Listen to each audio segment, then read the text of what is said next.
I give way to the honourable gentleman. There is no doubt that the Prime Minister has in many ways achieved substantial success for the economy.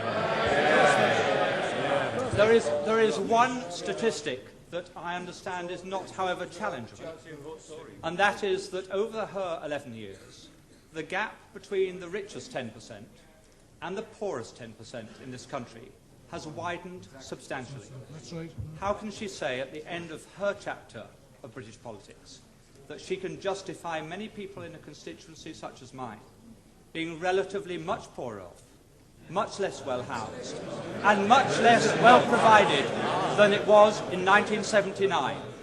Surely she accepts that is not a record that she or any Prime Minister can be proud of. Mr. Speaker, all levels of income are better off than they were in 1979. But what the honourable member is saying is that he would rather the poor were poorer, provided the rich were less rich. That way you will never create the wealth for better social services as we have. And what a policy! Yes, he would rather have the poor poorer, provided the rich were less rich. That is the Liberal policy. Yes, it came out, he didn't intend it to, but he did. I give way to the honourable gentleman. I'm extremely grateful. The Prime Minister is aware that I detest every single one of her domestic policies, and I've never hid that. And I think that the honourable gentleman knows that I have the same contempt for his socialist policies as the people of East Europe who have experienced it have it for theirs. I think I must have hit the right nail on the head when I pointed out that the logic of those policies are they'd rather have the poor poorer. Once they start to talk about the gap, they'd rather the gap were that. Down here. That. Not that. But that. So long as the gap is smaller,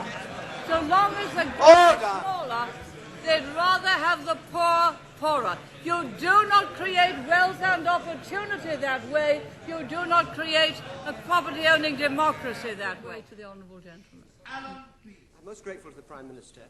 Will she tell us whether she intends to continue her own personal fight against a single currency and an independent central bank when she leaves office? No, she's going to be the governor. On the present structure,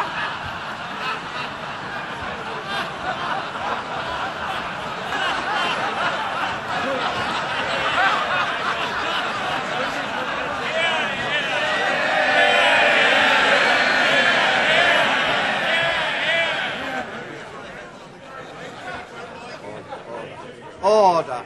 The Prime Minister. what a good idea.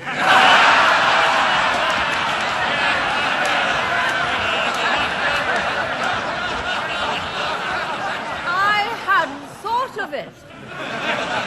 But if I were, there'd be no European Central Bank accountable to no one, least of all to national parliaments.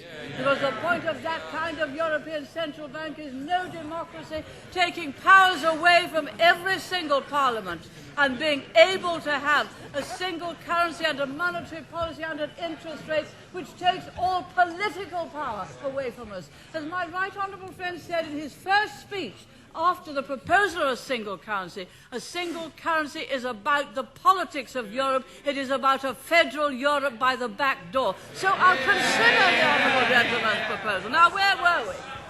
I'm enjoying this.